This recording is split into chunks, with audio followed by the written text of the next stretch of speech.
சம்பளமே இல்லாம 5 வருஷம் வேலை செய்வீங்களா? நம்ம ஊர் கவுன்சிலர் செய்றாரே. ஆமாங்க, 2023 வரைக்கும் இவங்களுக்கு ₹1 கூட மாத சம்பளம் கிடையாது. இப்ப எவ்ளோ தெரியுமா? கேட்டா ஷாக் ஆயிடுவீங்க.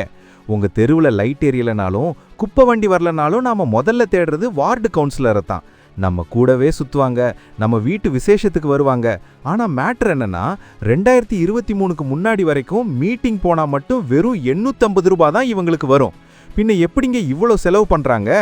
அங்கதான் மேட்டரே இருக்கு. இப்போ தமிழ்நாடு அரசு இவங்களுக்கு சம்பள நிர்ணயம் செஞ்சிருக்காங்க. மாநகராட்சி கவுன்சிலருக்கு மாசம் ₹10,000, நகராட்சி கவுன்சிலருக்கு வெறும் ₹5,000 தான் சம்பளம். யோசிச்சு பாருங்க, மாசம் 10,000 சம்பளம் வாங்குற இவங்க எப்படி திடீர்னு புது கார் வாங்குறாங்க? எப்படி கோடி கணக்கில் செலவு செஞ்சு எலெக்ஷன்ல நிக்கிறாங்க? இதுக்கெல்லாம் பதில் அந்த கடவுளுக்கே வெளிச்சம். ஆனா உண்மையிலே வார்டுக்காக உழைக்கிற நல்ல கவுன்சிலர்களும் இருக்காங்க. அவங்களுக்கு இது ரொம்ப கம்மிதான். உங்க ஊர் கவுன்சிலர் ஒழுங்கா வேலை செய்றாரா, இல்ல சம்பளத்தை விட அதிகமா சம்பாதிக்கிறாரா? கமெண்ட்ல சொல்லுங்க. இந்த தகவல் பிடிச்சிருந்தா ஒரு லைக் போடுங்க, மறக்காம ஷேர் பண்ணுங்க.